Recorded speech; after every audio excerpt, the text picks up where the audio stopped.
Good morning. So in the last class, we discussed about the line organization and all those.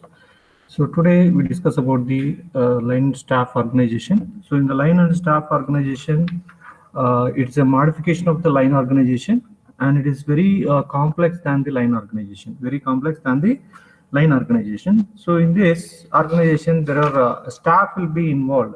So there is a additional the power, staff. So we can call it as a staff supervisors. They are going to be assisting the line executives, assisting the line executives. So according to this administrative organization, a specialized and supportive activities are attached to the line of command by appointing the staff supervisor and staff specialists who are attached to the line authority. So here, according to this, there are supportive staffs. I can say who gives the advices and all those. So staff supervisors and staff specialists who are attached to the line authority. That the power of command always remains with the line executives only, and staff supervisors, they guide, advise, and counsel the line executives.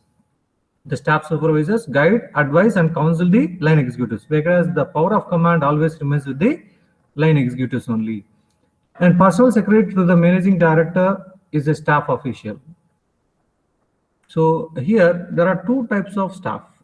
One is staff assistants and staff supervisors. So when I say the line and staff organization, in line with the line organization, which I have discussed in the last class, so there are staff will be will be kept in the line organization only. So that what kind of staffs will be there? There are two types of staff.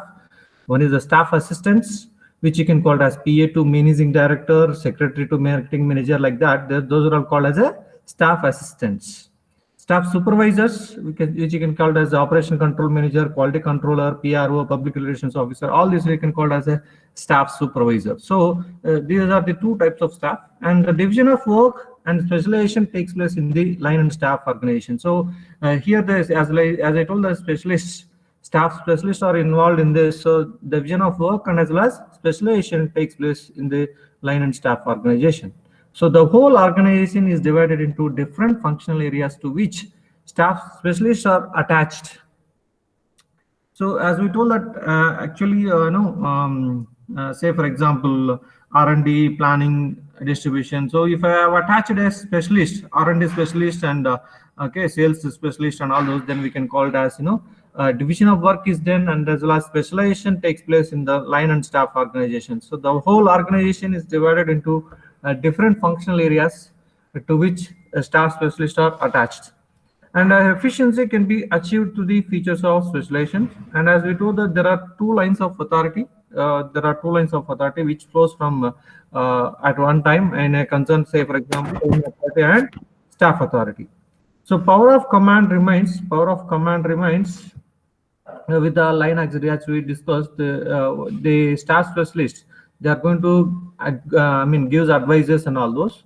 So that's why the power of authority, power of command remains with the line executives, and staff serves only as a counselors. They are going to guide, advise the line executives. So this is a simple example which I have mentioned. So as I told, that the staff specialist, staff or staff assistant, we can say staff assistant and staff specialist. We can add two types of staff. And here I mentioned in this diagram as a staff assistant. So in this managing director, so there is a staff assistant which I can call as PA to the managing director. So this will come under the line and staff organization structure. So managing director, under his managing director, there are three managers: production manager, marketing manager, and finance manager. So here the staff assistant is going to be given to the managing director. This staff assistant is going to give advices and guides the managing director, but he cannot take the what you call suggestions and all, but he can give the advices, but he cannot take the advices given by the staff assistant. So the power of command will be lies with always with the line executives only. There's no power of command with this staff specialists. So they are only for as a counselors or who gives the suggestions and all those. This is a simple structure of a line and staff organization. And the merits of line and staff organizations. So relief to the line of executives, because they will be these staff specialists which are involved in this, or gives advices or give counseling they can do. All this can be taken care by the staff organization, staff assistants or staff specialists. So in line and staff organization, the advice and counseling which is provided to the line executives, which divides the work between the line and staff. So the line executive can concentrate on the execution of the plans, and they get relieved from the dividing their attention into many areas. And expert advisors, because the staff specialist, when I mentioned here in the line and staff organization, the staff specialists are there. So the advisors can be, we can get the expert advisors in the line and staff, which facilitates the expert advisors to the line executive at the time of need. And benefit of specialization, because as we told that there are two types of staff, one the staff assistant and staff specialist. So because of the staff specialist, if you are incorporated in the organizational structure, so you'll be having the benefit of specialization. Next is better coordination, because line and staff organization through specialization is able to provide the better decision making, and the concentration remains in few hands. So this feature helps in bringing the coordination work between the employees.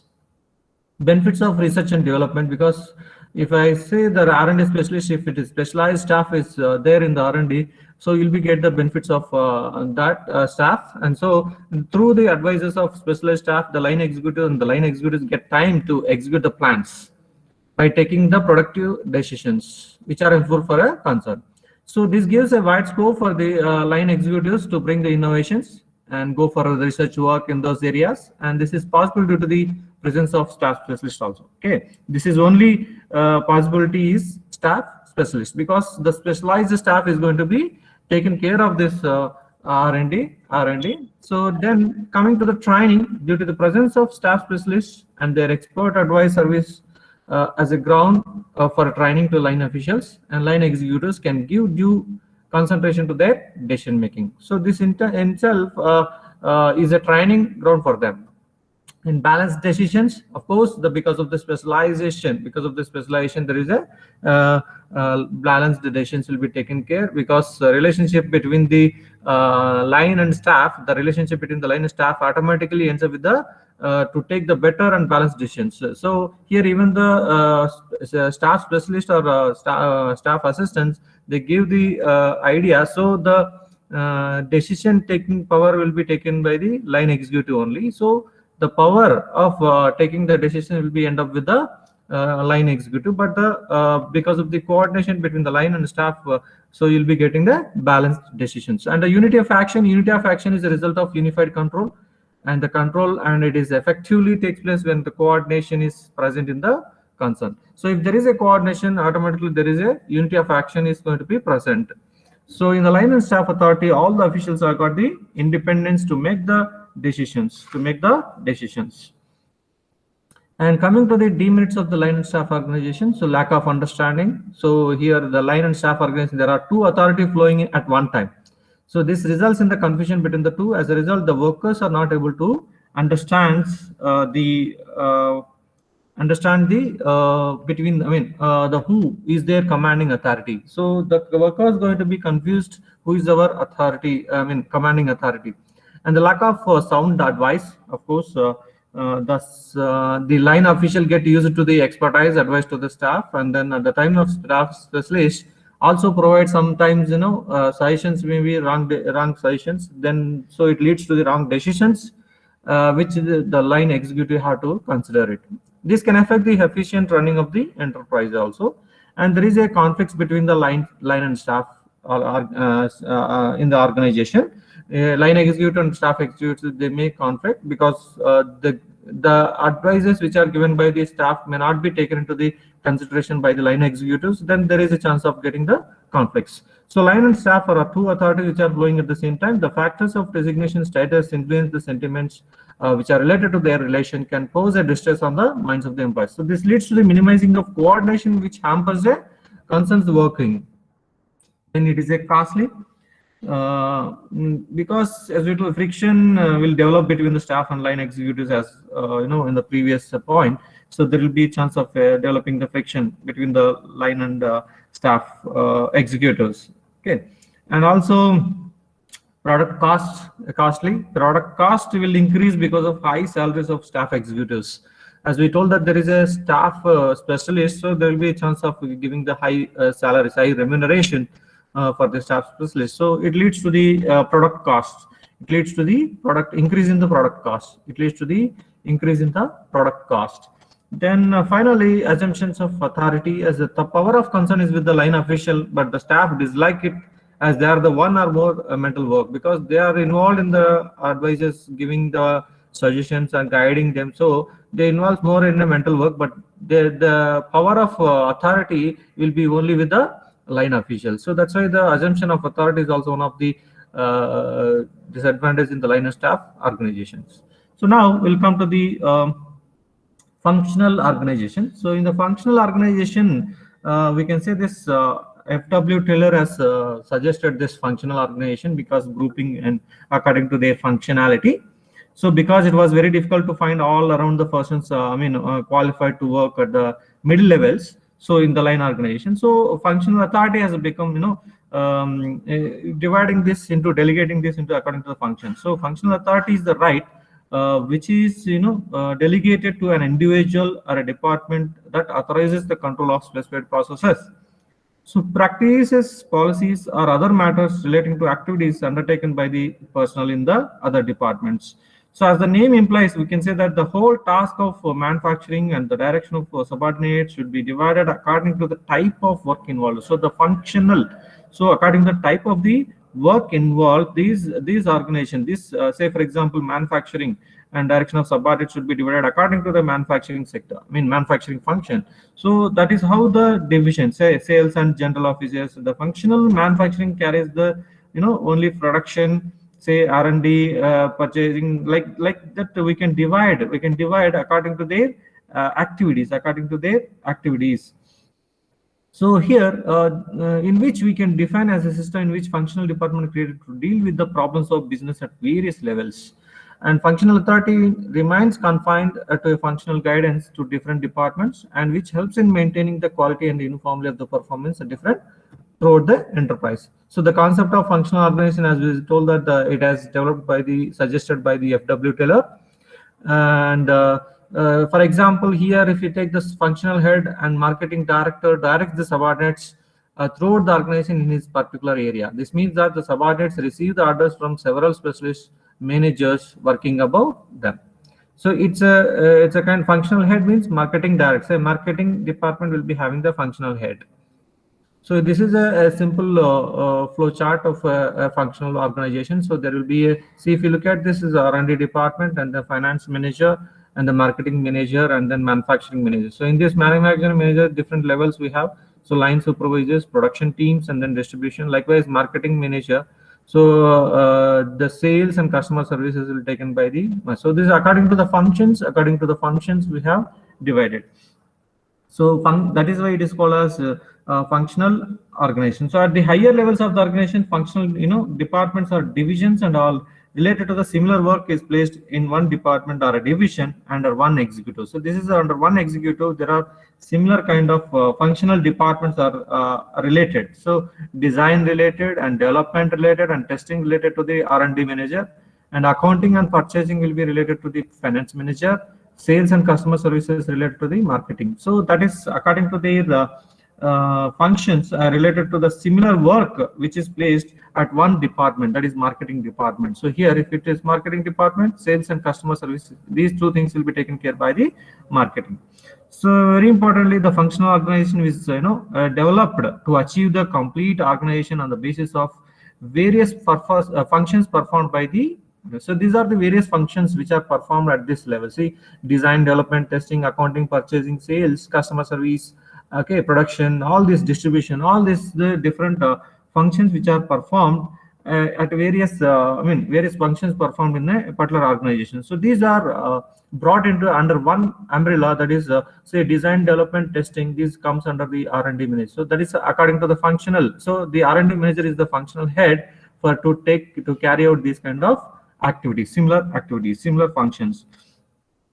So in order to get through thorough knowledge of this exact procedure, in a particular area or a field, it is very necessary that the organization structure should be based on the functions performed by the individual. So if I want to have the very effectiveness, if I want to have the effectiveness, so then we need to have the specialized. So it should be performed. The individual design individual has to perform only in this design area. So sales fellow has to perform his function in this sales area only. So that is how we can improve the effectiveness. We can improve the effectiveness of the organization. So coming to the features of this functional organization is the entire organizational activities are divided into specific functions. So as we told that all the activities are according to that functionalities, so design, development, and testing will be comes under the R&D. So the entire organizational activities are divided into specific functions such as operations, finance, and marketing and personal relations as well.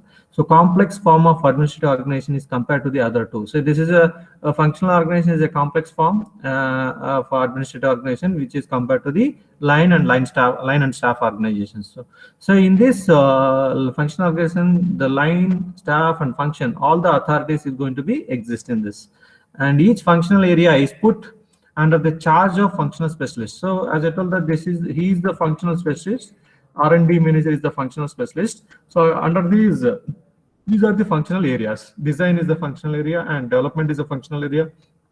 Testing is a functional area. So each functional area is put under the charge of functional specialist, and he has got the authority to give all the decisions regarding the function whenever the function is performed throughout the enterprise. So principle of unity of command does not apply to such organization as it present in the line organization. So as we told that principle of unity command, because does not apply to such organization because it is present in the present in the line organization. And merits.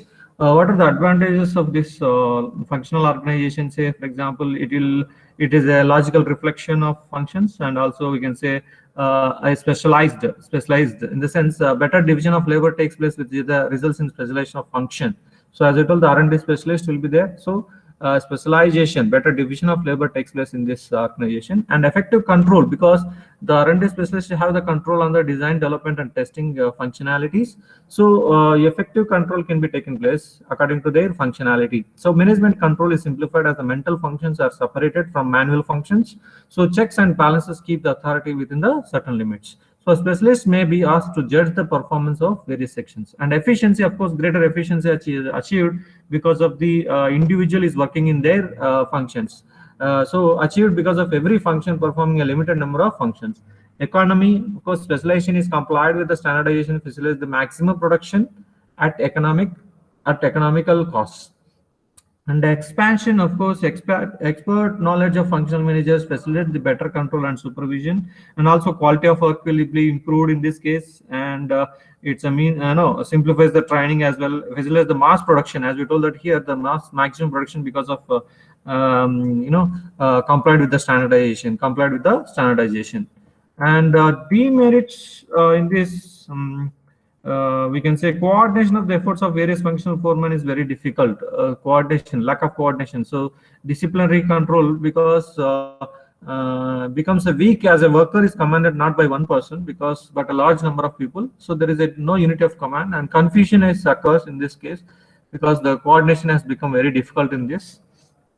Coordination of the efforts of various functional foremen is going to be very difficult in this case, and also difficulty in fixing the responsibility.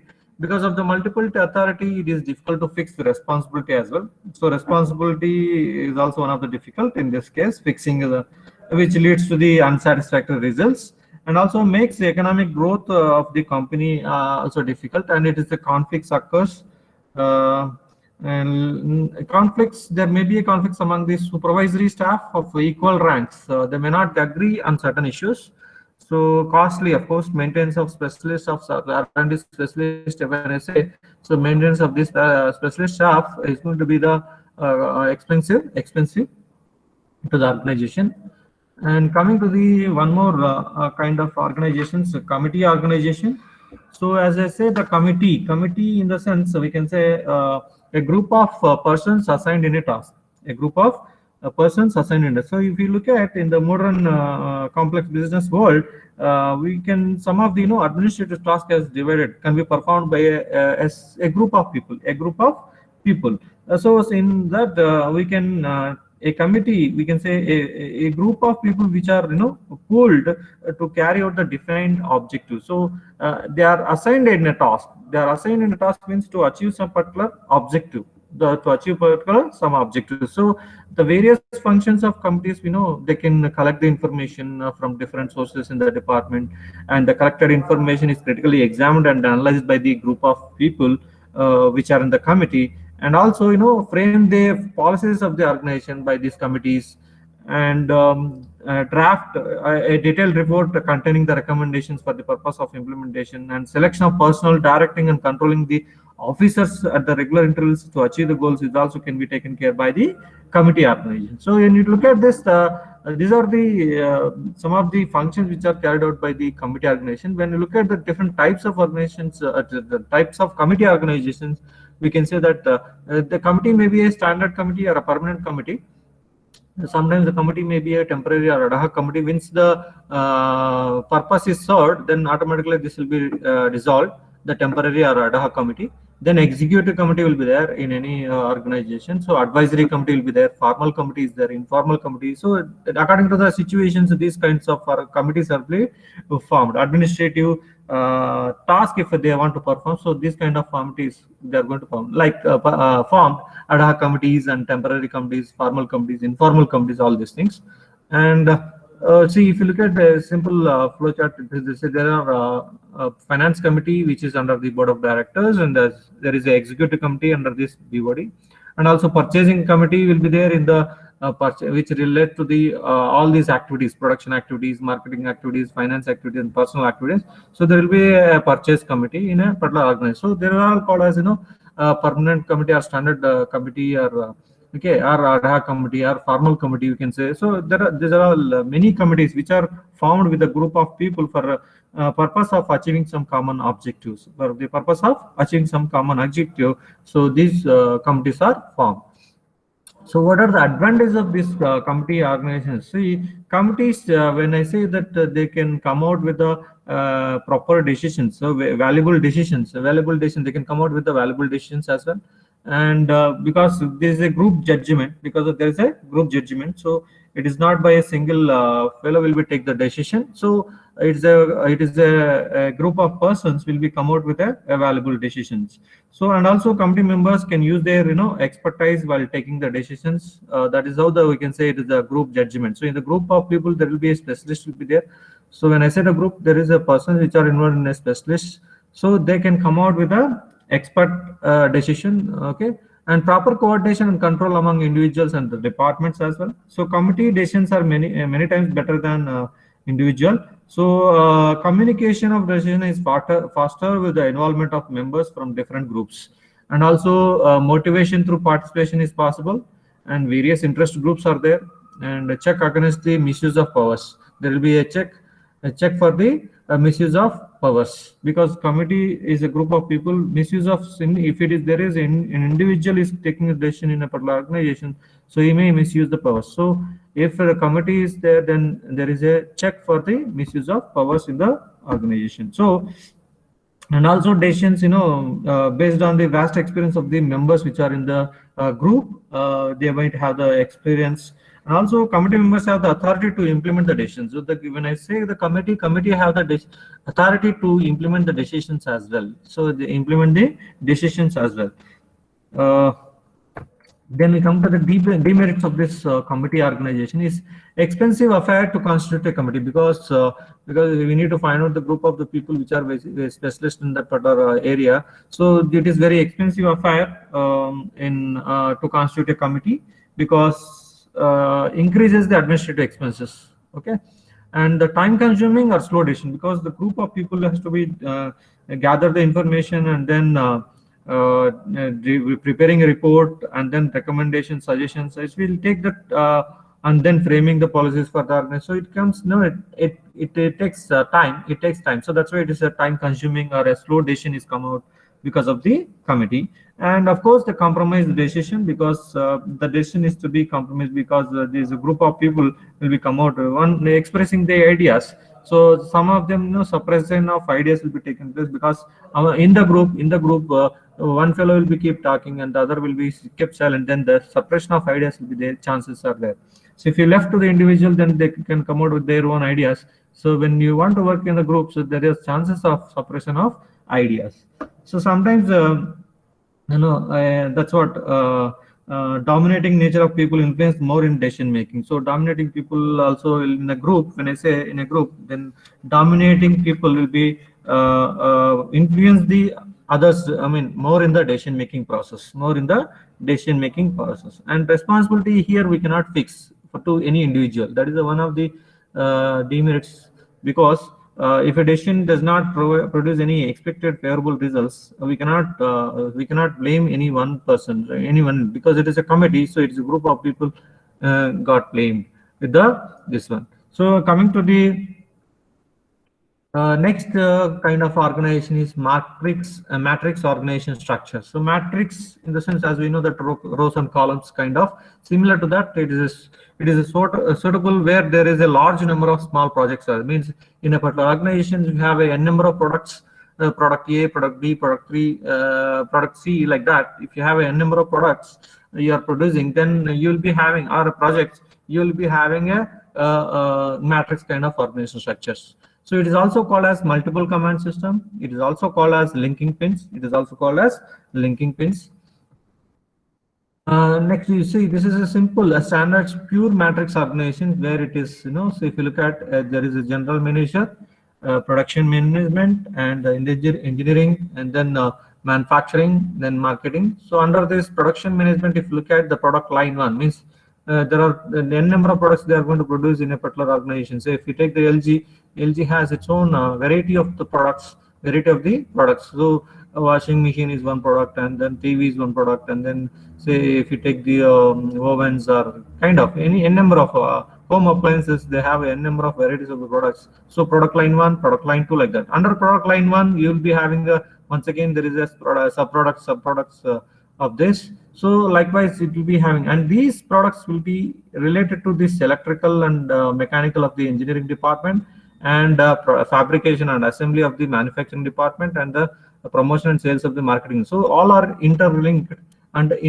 So that's why it's called linking pins. We can call it as linking pins. So that is, it's also called as linking pins. And multiple command system, because there are this product fellows who will be working in this. So they'll be receiving the commands from this electrical and as well as product argument and all those. So they have multiple command system. And this is simple pure matrix form. One more I'll show you here. This is a simple example, same at rows and columns kind of. So product A and product B and product C.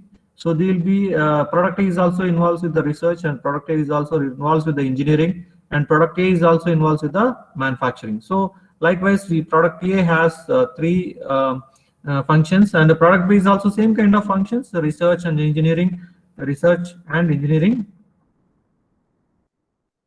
Yeah. So research and engineering and manufacturing. So similarly, product C is also having. So this is what forms as a rows and columns, like it's a kind of linking pins. So this product A is linked to all these three, and the product B is also linked to all three, and then product C is also linked to all the three. So this is how the matrix organization. And what are the then generally this matrix organization, when it look before going to the merits, this matrix organizations defines which employs multiple command structure, but also relate to support mechanism in a associated organization structures, because we told that this is also called as multiple command system. Okay, and this type of organization, it is best suited for large, as we told, that the large number of small projects which you have. So product A, product B, product C, like that. So but when you look into the advantages, we can best utilization of organization resources. So in this organization, we can utilize the organization very best utilization of this organization resources, and benefit to both the functional and technical specialists, and it ensures the achievement of the objectives with the technical specialization. And okay, matrix organization so permits higher degree of flexibility and adaptability, and also motivation can be effectively applied in this case, promotes the communication as well as promotes the communication, and makes the room for training and development of the people also. In this matrix organization, it makes a room for the training and development of the people also. And what are the demerits of this organization? Is it is against the principle of unity command. Quick decision may not be possible because of this matrix structure, may lead to conflicts owing to lack of unity of command. Of course, as we told that there is a lack of unity of command in this, it may lead to conflicts, and also resources may not be made available owing to other priority projects, because of sometimes the resources also may not be available, and too many supervisors controlling an activity work may be delayed. So as we told that the too many supervisors are working on a particular thing, then the work may be delayed. Quick decisions may not be possible. It gives scope for conflicts, as we told that there is a leads to the conflicts because of the lack of unity of command.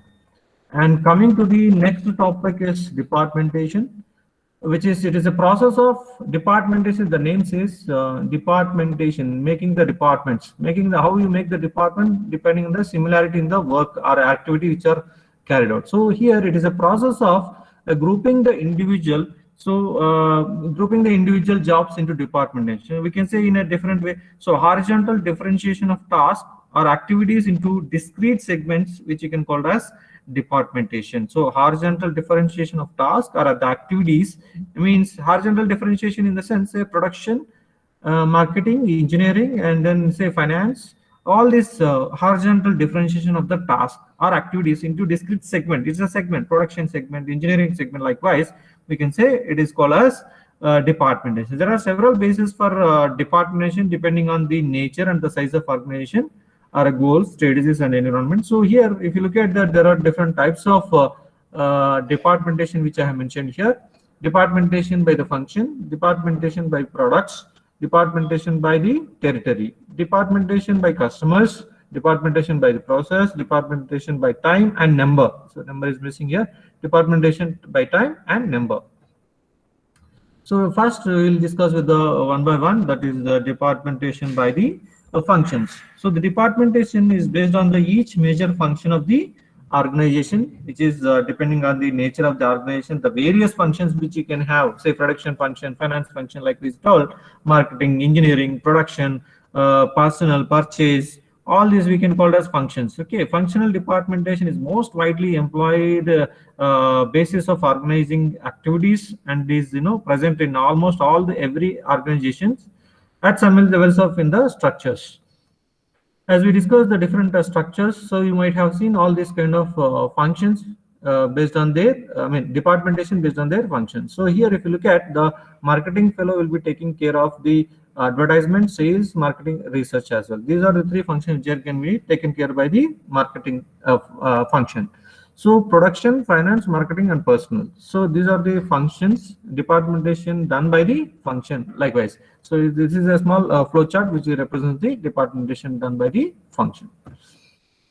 So coming to the merits and demerits of this departmentation, because provides the scope of specialization, because they are related to the marketing. So marketing fellow who is specialized in the marketing, they can carry out the related activities which are mentioned here, the sales and advertisement, and then market research. All these can be specialized person can be taken care of this. So here provides the scope of specialization and eliminate the cost of duplication of work. So here it is divided according to their functions. There is no duplication of. So for finance fellow cannot do the sales and all those. So duplication of work, purchasing and thing, all the things will be, there is no purchase committee here. So we can take under the one umbrella, that is finance committee. So which taken care of this purchasing and all those.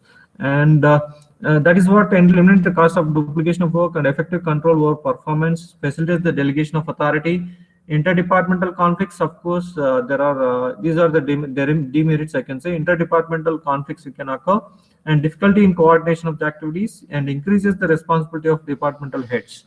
So leads to over specialization of the people and reduces no coordination between the functionality, between the lack of coordination. So that we can very difficult to achieve the coordination of the activities, and also which is increases the responsibility, which increases the responsibility of departmental heads. Okay, and Slow adoption to changes in environment. Okay, there are slow adoption to changes in environment is also one kind of demerits of this departmentation by function. So next we'll go to the departmentation by products. Departmentation can be based on the products also. It is suitable for different line of products. Departmentation is more suitable for large organization which has manufactures n number of products. As we discussed in the matrix organization, if you have a line of products, then the departmentation by products can be suitable for different lines of products. So and also under these separate groups of or departments can be created, and each department controlled by the manager, who will be responsible for all the activities of the subgroup. Say for example, if I told we have discussed the LG, similar to that we can discuss Godrej, which manufactures soaps, cosmetics, refrigerators, machines, furniture and all, and also HMT machines, which watches, tractors and bearings, and Tata also, we can say Tata trucks, Tata cars, Tata steels, Tata machines and all those. So we have a number of varieties of the products for these organizations. So each product they can have the departmentation by the products. So product manufactured, when you have the n number of variety of the products, we can go for this kind of departmentation by products. Okay, so what are the merits of this merits and demerits of this departmentation by products is reduces the problems of coordination which is happened in the departmentation by functions. Okay, so that can be overcome here, reduces the problem of coordination and leads to specialization. Of course, this departmentation by products leads to the specialization, and performance evaluation can be done easily, and it is very flexible and adaptable to change, whereas in the previous departmentation function is not so adaptable and not so flexible, and chances of duplication is more in this case. Similar to that, there may be underutilization of the plant capacity when the demand of the product is not adequate. So when the demand of the product is not there, then the plant capacity can be not be utilized properly. So there is a underutilization of the plant capacity when there is a lack of demand for the product. Next, coming to the one more important departmentation, that is departmentation by territorial, geographical, we can say geographical or territorial, and departmentation by territory, which is a common in every organization, because if it is having a large global, if the company or if the organization is a global organization, then it is very common in a such kind of organizations. These activities of the enterprise divided into territories, like say for example, if we take this BSNL is the one of the example. BSNL is the having the northern region, western regions, eastern region. Even railway department will be having the western region, northern region, and the eastern region, southern region, and all those. So they may be further divided into sub-regions in the main, like say for example, northeast, north Karnataka, south Karnataka, like that we can divide geographically. We can divide geographically. So that is what you can call as based on the geographical or territory, used for larger scale enterprise whose activities are geographically spread over. And see here, if you look at this, there is a head for the north zone, head for the east zone, and a head for the west zone, and a head for the south zone. So territorial departments is very especially attractive for the large scale industries, as we discussed. So railways, banks, even the telecommunication companies, oil companies, all these will be having this kind of departmentation, that is territorial departmentation. And coming to this merits and demerits, it helps in achieving the benefits of local operation, better coordination of activities, and as well as provide the effective span of control opportunity, because the effective span of control in the sense which we can divide the regions. So automatically the underwater region will be having a number of subordinates. So we'll be having a good span of control, and the opportunity to train the managers and facilitate the expansion of business to various regions. Regions in the sense, it may be, so we can expand the business. So if you're limited to a southern part of India, so you can expand the business to the northern part of India also, and we can geographically do. And due to geographical distance, problems of communication, this is a kind of demerit, we can say, because of the distance, the problem of communication. Of course, nowadays you can communicate through electronic mails and all, so it can be easy now. So we can Okay, you can make it as the merit. We can come out with this, and then coordination and control becomes less effective. Coordination and control becomes less effective because the individuals are not on the at one particular location, so the coordination cannot be achieved, and as well as the control also, because the fellow who is the CEO is residing at, say for example, Delhi, and is wants to control or take the control over the Karnataka, Kerala, and Tamil Nadu regions for his products. So who are the heads of this? So control cannot be achieved much because of the location or territory or geographically. So coordination control becomes less effective in this case. And we can say require more persons with the general manager abilities, of course, because when I say heads for the different regions, so we need to have the more number of persons with the general manager capabilities, because they have to be the heads for the different regions. So we require the more number of persons. So these are the demerits of the departmentation by the territory. And coming to the departmentation by customers. So departmentation by the customers, we can say based on the customers, we can make the department. Say for example, customers maybe who can come wholesale customers or retail customers or exports customers will be there for any particular organization. So this here I have shown a simple example in this marketing, under the marketing department. So there will be a wholesale customers, and then there will be a exports customers, and there will be a retail customers. So we can say these are the three different customers which in the departmentation. So each department will serve the particular type or a class of customers. Next, merits and demerits of the departmentation by customers. Offer scope of specialization, enterprise gain ultimate knowledge about the needs of various categories of customers, and lead to the duplication of activities. And I say same kind of things, numbers. Say for example, group of together under one supervisor, so duplication of activities will be taken place. Departmentation process or equipment, the activities are grouped according to the process.